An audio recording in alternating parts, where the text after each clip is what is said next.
Macro economics के ऊपर, अर्थशास्त्र के ऊपर बात करते हैं और ख़ास करके मैक्रो इकोनॉमिक्स के ऊपर बात करते हैं, जिसको हिंदी में शायद समष्टि अर्थशास्त्र कहते हैं। और समष्टि अर्थशास्त्र मतलब पूरे देश के इकोनॉमिक सिस्टम की बात करता है। नेशनल लेवल की इकोनॉमिक्स, सरकार जो इकोनॉमिक मैनेजमेंट करती है, सरकार का बजट, जीडीपी के आंकड़े वगैरह।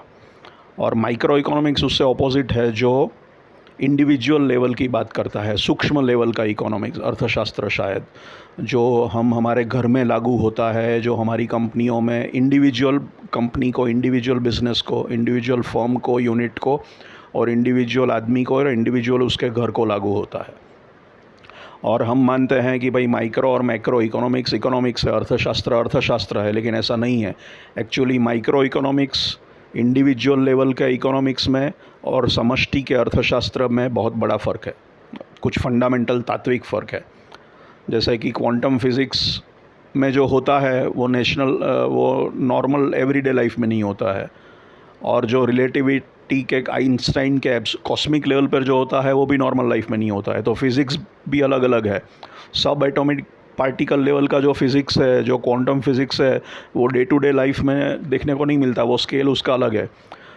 तो इकोनॉमिक्स में फ़र्क है, ये अभी बहुत सारे लोग अभी भी समझ नहीं पाए हैं, और इकोनॉमिस्ट खुद शायद नहीं समझ पाए हैं कि भाई माइक्रो और मैक्रो में फ़र्क है। कुछ इकोनॉमिस्ट अभी भी सेम मान के चल रहे हैं कि माइक्रो मैक्रो सेम है।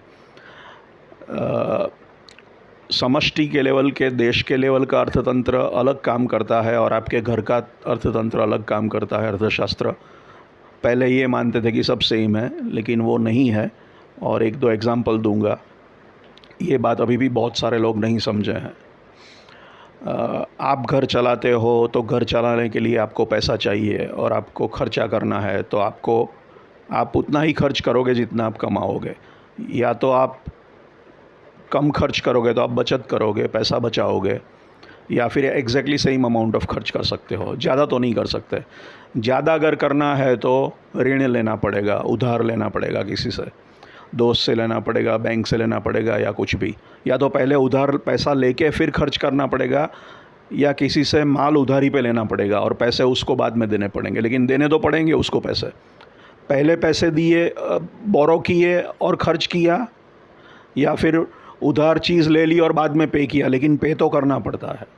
तो हमारे पास लिमिटेशन है, हम कमाई से ज़्यादा खर्च नहीं कर सकते। ज़्यादा खर्च करना है तो ऋण लेना पड़ता है और ऋण चुकाना पड़ता है। वो कानून है, मॉरलिटी के इश्यू हैं, हाथ पैर तोड़ डालेंगे कोई अगर आपने किसी से लिया है और देते नहीं हो तो हर किस्म के इसके हैं, और ये देना ही पड़ेगा आपको। अब देश की इकोनॉमी में क्या होता है?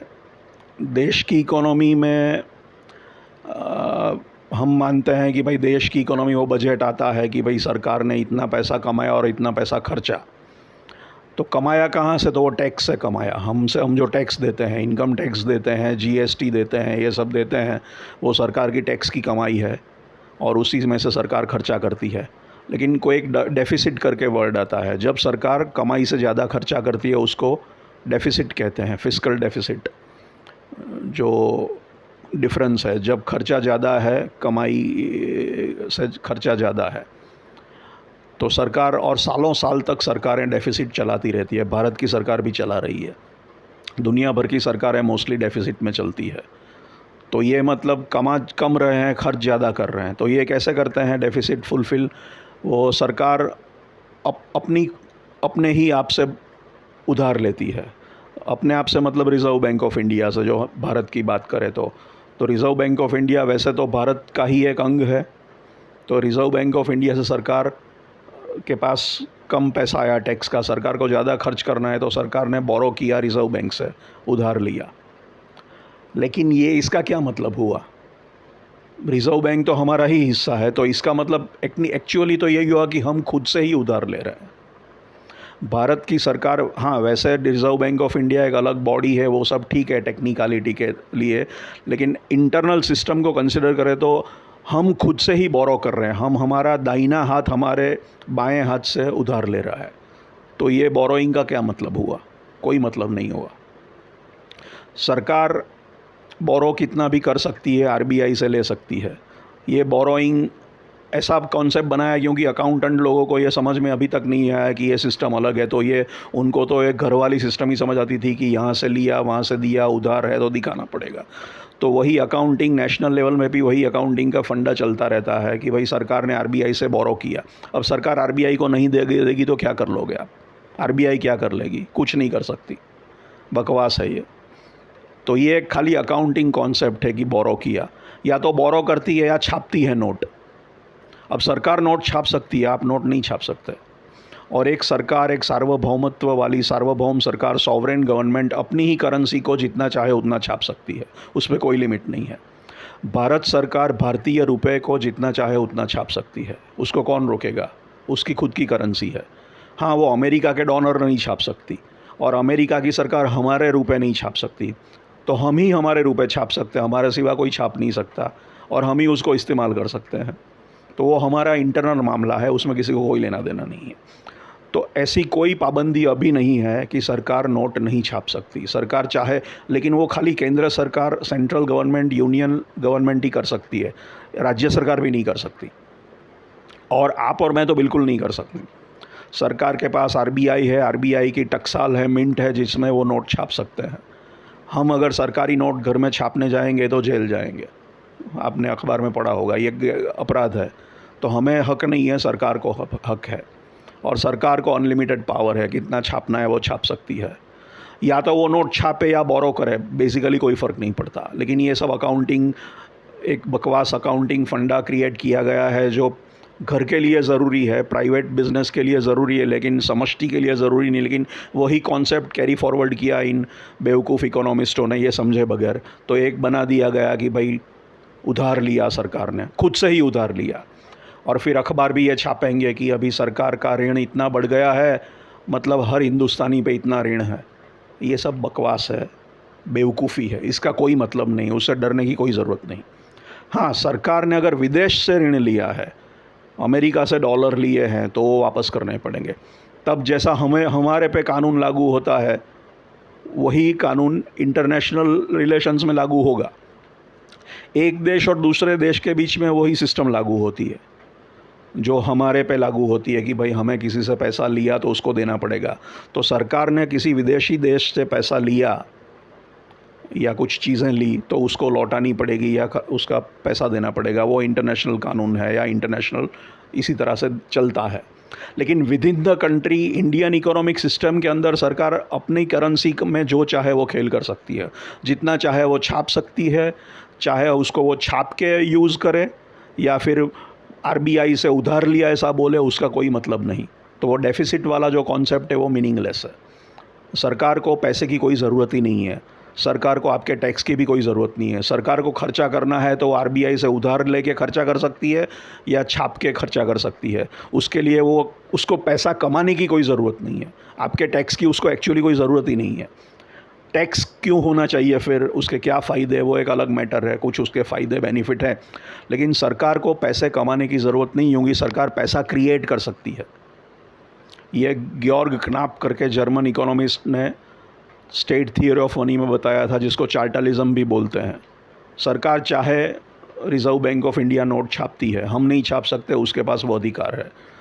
तो ये डेट का कोई, ये ऋण का कोई, सरकारी ऋण का कोई मतलब नहीं। जो अपनी ही करेंसी में खुद से लिया है, आरबीआई से लिया है, उसका कोई, वो चाहे तो बोल दे ज़ीरो कर दो या हम नहीं देंगे, क्या कर लोगे? As simple as that. तो इस डेट का कोई मतलब ही नहीं है।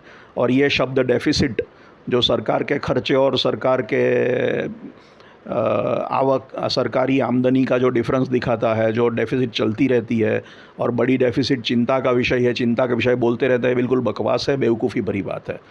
ये बड़े बड़े इकोनॉमिस्ट भी ये बात बोलते हैं, सब गधे हैं, सब बेवकूफ़ है, take it from me please. और ये मैं नहीं बोलता, अभी कुछ इकोनॉमिस्ट भी बोल रहे हैं। तो ये हमारे में उसमें फ़र्क है।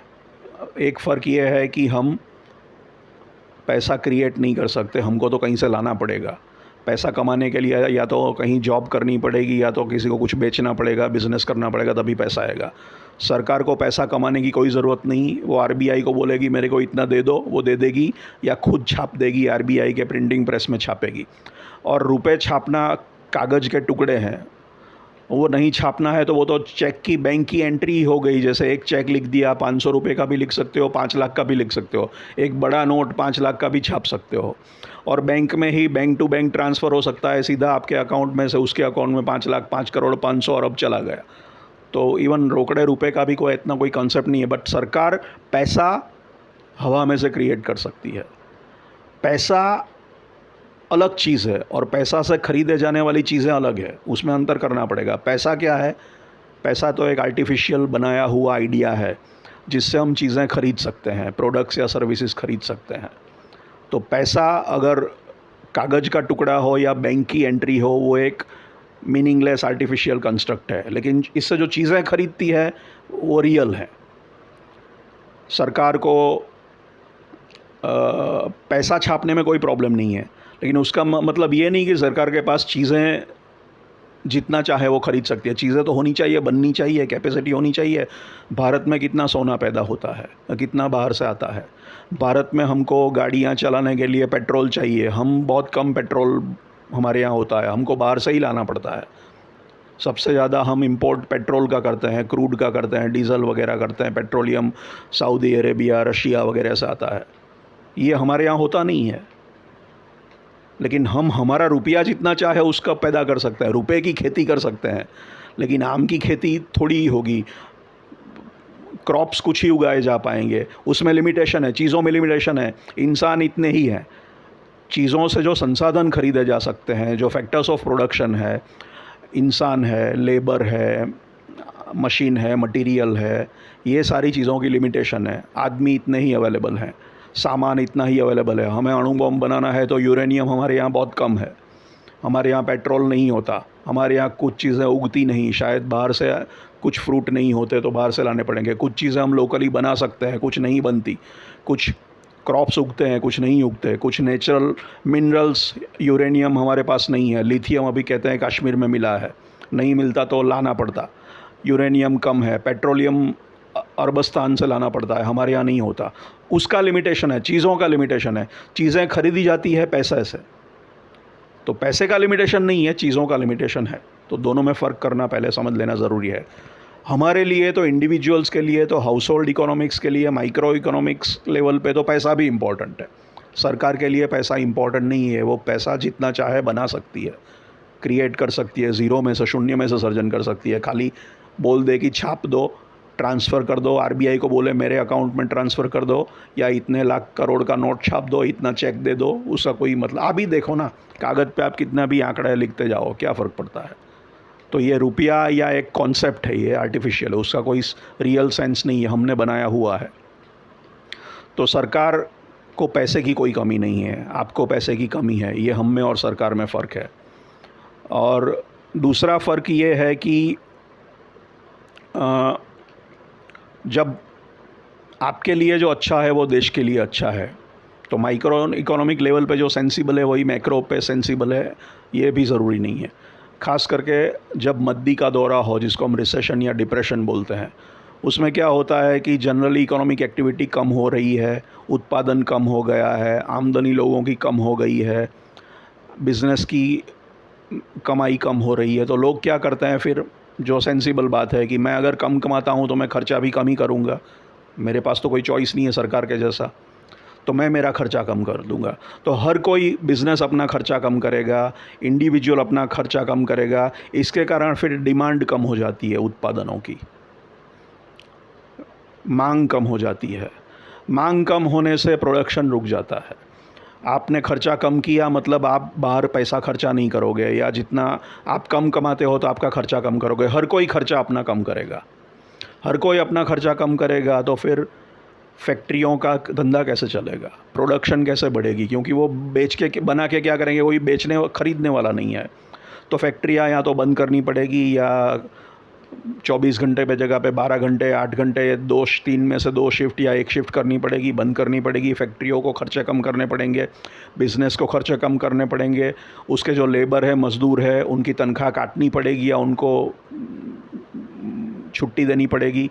तो ये सारे बेकार हो जाएंगे, वो भी कम कमाने लगेंगे, या तो ज़ीरो कमाई हो जाएगी, तो वो बेचारे भूखे मरने लगेंगे, गरीबी बढ़ने लगेगी, ये तकलीफ़ें होंगी। तो आपने ये किया और हर ने अपने लेवल पे किया, उसके अलावा कोई तो ऑप्शन नहीं है। अब सरकार भी यही सोचती थी पहले कि भाई मंदी है, रिसेशन है, तो क्या करें, मंदी है, बेल्ट टाइटनिंग करो, खर्चा कम करो। तो सरकारें भी पहले ऐसा ही, जैसे हम सोचते हैं ऐसा सरकार, माइक्रो मैक्रो में कोई फ़र्क नहीं था। सरकार सोचती थी कि हमको भी खर्चे कम करने चाहिए, हमको भी इतना ही टैक्स मिला है तो हमको डेफिसिट नहीं करनी चाहिए, इतना ही खर्चा करना चाहिए, डेफिसिट को और कम करो क्योंकि हालत ख़राब है, मंदी है। तो सरकार भी खर्चे कम करती है और हम भी खर्चे कम करते हैं, तो कभी भी हम रिसेशन या डिप्रेशन में से बाहर निकल ही नहीं पाएंगे, क्योंकि फिर डिमांड आएगी ही नहीं। डिमांड कहाँ से आएगी? कोई खर्चा नहीं कर रहा है, ना आप कर रहे हो ना सरकार कर रही है, तो ना आदमियों की ज़रूरत है, क्योंकि सब बेकार बैठेंगे, फिर बेरोज़गार हो जाएंगे, क्योंकि प्रोडक्ट की ज़रूरत ही नहीं है। प्रोडक्ट खरीदने की किसी के पास पैसा नहीं है, चाहिए लेकिन ख़रीद नहीं पा रहे हैं। प्रोडक्ट नहीं है तो फैक्ट्रियां बंद हो जाएगी, हर कोई खर्चा कम करेगा, तो काफ़ी लोग, बेरोज़गारी की समस्या दूर कैसे होगी? जो बेरोज़गार है वो भी बेरोज़गारी में चले जाएंगे, तो वो बेचारे भूखे मरने लगेंगे, तो ये तो रिसेशन ख़राब होता जाएगा। ये डिफरेंट है। तो आपके लिए जो सही है वो इकोनॉमी के लिए सही नहीं है। और ये बात जॉन मेनार्ड केन्स नाम के ब्रिटिश इकोनॉमिस्ट ने समझाई। ये बहुत साल पहले की बात है, ग्रेट डिप्रेशन 1930s के आसपास, सेकंड वर्ल्ड वॉर और उसके बाद वो सब एरिया में, वो तो 45-46 में तो उनकी डेथ हो गई थी। जॉन मेनार्ड केन्स करके ब्रिटिश इकोनॉमिस्ट एक्चुअली ने समष्टि अर्थशास्त्र के वो पिता माने जाते हैं। उन्होंने कहा कि हाउस होल्ड और गवर्नमेंट में फ़र्क है, और रिसेशन जब होता है तो सरकार को खर्चा बढ़ाना चाहिए, कम नहीं करना चाहिए। हाउस होल्ड को जो करना है वो करे, वो उसका लुकआउट है, लेकिन सरकार को उसकी तरह बिहेव नहीं करना है। सरकार को तो एक्चुअली खर्चा बढ़ाना पड़ेगा, क्योंकि हाउस होल्ड खर्चा नहीं कर रहा है, और आप भी कम करोगे तो डिमांड इकोनॉमी में आएगी नहीं, तो इकोनॉमी ग्रोथ नहीं कर पाएगी और रिसेशन में घुसती जाएगी, डिप्रेशन में। तो उसने कहा आप कुछ भी करके खर्चा करो, अपना उधारी बढ़ाओ, अपनी सेंट्रल बैंक से, आरबीआई से, इंग्लैंड की बैंक है तो इंग्लैंड की नेशनल सेंट्रल बैंक से, अमेरिका में फेडरल रिजर्व है उससे, हर देश अपनी बैंक, सेंट्रल बैंक से पैसा बोरो करे या छापे या जो भी करना है करे और ख़र्चा करे। ये चिंता किए हुए कि हमें टैक्स तो कम हुआ, आमदनी कम हुई है तो हम ज़्यादा खर्चा करेंगे तो हमारी डेफिसिट बढ़ जाएगी। डेफिसिट को भूल जाओ, जब मंदी है तब डेफिसिट को भूल जाओ, आप खर्चा करो, प्रोजेक्ट्स ढूंढो जिस पे सरकार खर्चा कर सके, काम पैदा करो। कुछ समझ में नहीं आया तो बोलता है कि सिंपल काम करो, कुछ मज़दूरों को बोलो गड्ढा खोदो, गड्ढा खोदने के पैसा दो, और फिर बोल दो गड्ढा भर दो, और गड्ढा भरने के लिए पैसे दो। काम पैदा करो बोलते हैं, क्योंकि आप मुफ्त में तो किसी को देना नहीं चाहते, इसलिए काम कुछ क्रिएट करो, उसके लिए उनको पैसा दो। उन्होंने काम किया, उसका उनको पैसा मिला, तो उनके काम आएगा वो पैसा, वो अपनी जीवन की ज़रूरत की चीज़ें खरीदे पाएंगे, खाना कपड़ा खरीद पाएंगे, और फिर वो जो खरीदेंगे वो पैसा किसी को जाएगा, बिज़नेस के हाथ में जाएगा। अनाज लेंगे तो दुकानों के पास, खेत किसानों के पास, फैक्ट्रियों के पास, हर के पास इकोनॉमी में पैसा स्पेंड होगा। और क्योंकि मैं जब कुछ खरीदता हूँ तो आपको पैसा देता हूँ, आपसे ख़रीदता हूँ, तो मेरा पैसा आपके पास गया, फिर इन टर्न आप वो पैसा अपने लिए यूज़ करते हो, वही पैसा घूमता रहता है, वही पैसा सर्कुलेट होता है, और सर्कुलेट होते होते पूरी इकोनॉमी में वो स्पार्किंग करता है और वो इकोनॉमी को बढ़ावा देता है, और मल्टीप्लायर इफ़ेक्ट बोलते हैं उसको। और चीज़ें, पैसा ख़त्म तो होता नहीं, वो तो घूमता है सर्कल में, अलग अलग रूट में घूमता है, और उसके कारण परचेसिंग होती है, प्रोडक्शन गुड्स और सर्विसेज की बढ़ती है, जीडीपी बढ़ती है, लोगों को काम मिलता है, फैक्ट्रियाँ उत्पादन बढ़ाते हैं, और इसी तरह आप रिसेशन और डिप्रेशन से बाहर आ सकते हो। ये केन्स ने समझाया कि भाई रिसेशन के टाइम डेफिसिट की चिंता मत करो, आप एक घर नहीं चला रहे, आप सरकार चला रहे हो, घर का इकोनॉमिक्स अलग है, आपका अलग है। घर को समस्या है कि उसके पास पैसा नहीं है, आपको पैसे की कोई समस्या नहीं है, आप खर्चा करो, ऋण लो, छापो, जो करो वो करो, और डिमांड पैदा करो इकोनॉमी में, ताकि फैक्ट्रियाँ चल सके। फैक्ट्रियाँ चलेगी तो मज़दूरों को काम मिलेगा, तो बेरोज़गारी कम होगी, उनका भी प्रॉब्लम सॉल्व होगा, गरीबी, भुखमरी, पॉवर्टी कम होगी, और धीरे धीरे फिर पैसा घूमता फिर चालू हो जाएगा सर्कल, तो इकोनॉमी की साइकिल खड़ी हो जाएगी। तो आपके लिए जो सही है वो देश के लिए सही नहीं है। आप ये नहीं कर सकते, आप नहीं कमाते तो आपको खर्चा कम करना पड़ेगा, देश को कमाने की चिंता नहीं है, वो खर्चा बढ़ाना पड़ेगा। तो ये दो डिफरेंस है। और केन्स ने कहा जब तक रिसोर्सेज कम हैं सॉरी, जब तक संसाधन मतलब आदमी, मशीन्स, मटेरियल, या तो वो फालतू बैठे हैं, फैक्ट्रियां हैं लेकिन बंद पड़ी है क्योंकि काम नहीं है, उत्पादन करने का ज़रूरत नहीं है, डिमांड ही नहीं है, तो फैक्ट्रियां तैयार है, माल बना सकती है लेकिन बना नहीं रही है, मज़दूर काम करना चाहते हैं लेकिन काम नहीं है इसलिए बैठे रहें। मतलब जो उत्पादक रिसोर्सेज हैं, फैक्टर्स ऑफ प्रोडक्शन, इंसान, मशीनरी, मटेरियल, वो सब अगर अवेलेबल है लेकिन यूज़ में नहीं हो रहा है, या तो उसका कम यूज़ हो रहा है या यूज़ हो ही नहीं रहा है, जब तक अब आपके पास संसाधन है इंक्लूडिंग लेबर, मज़दूर, तब तक आप खर्चा करोगे तो कोई टेंशन नहीं है। संसाधन नहीं है और खर्चा करोगे तो खर्चे का कोई मतलब नहीं है, कि खर्चा होता है संसाधन को खरीदने में। अब संसाधन नहीं है तो खरीदोगे क्या? तो संसाधन तब खरीद पाओगे जब संसाधन अवेलेबल हैं या यूटिलाइज़ नहीं है। आदमी को नौकरी चाहिए, उसको नौकरी नहीं मिल रही है, वो आइडल है, वो संसाधन है। लेबर जो है, मज़दूर जो है, वो संसाधन है, प्रोडक्टिव संसाधन है। वो आइडल है, अवेलेबल है, उसके पास काम नहीं है, उसको काम चाहिए, तो आप उसको पैसा दे के नौकरी पे रखो, उससे काम करवाओ, प्रोडक्शन बढ़वाओ, प्रोडक्शन होगा, किसी के काम आएगा और उसको पैसा मिलेगा, वो उसके काम आएगा, तो पूरा साइकिल, पैसा भी घूमेगा और उत्पादन भी बढ़ेगा और साइकिल चलेगा। जब तक संसाधन, अनएम्प्लॉयमेंट है देश में, बेरोज़गार है, संसाधनों में बेरोज़गार है, लेबर के साथ, या फिर यूटिलाइजेशन उनका कम है या है ही नहीं, तब तक आप ये करो तो कोई प्रॉब्लम नहीं है। तो ये जॉन मेनार्ड केन्स ने सिखाया हमको मैक्रो इकोनॉमिक्स में कि भाई आप में कि माइक्रो इकोनॉमिक थिंकिंग और मैक्रो इकोनॉमिक थिंकिंग अलग है। आपके लिए जो सही है वो देश के लिए सही नहीं है। आप आवक जितना ही, आमदनी जितना ही खर्च कर सकते हो, सरकार को आमदनी की चिंता नहीं है। एक तो ये डिफरेंस है। सरकार को पैसा कमाने की ज़रूरत नहीं है और आप वो नहीं कर सकते, आप पैसा छाप नहीं सकते, राज्य सरकार भी नहीं छाप सकती, खाली केंद्र सरकार छाप सकती। तो एक फ़र्क है आप में और नेशनल इकोनॉमी में कि आपको पैसा कमाना पड़ता है, सरकार को पैसा कमाने की ज़रूरत नहीं है।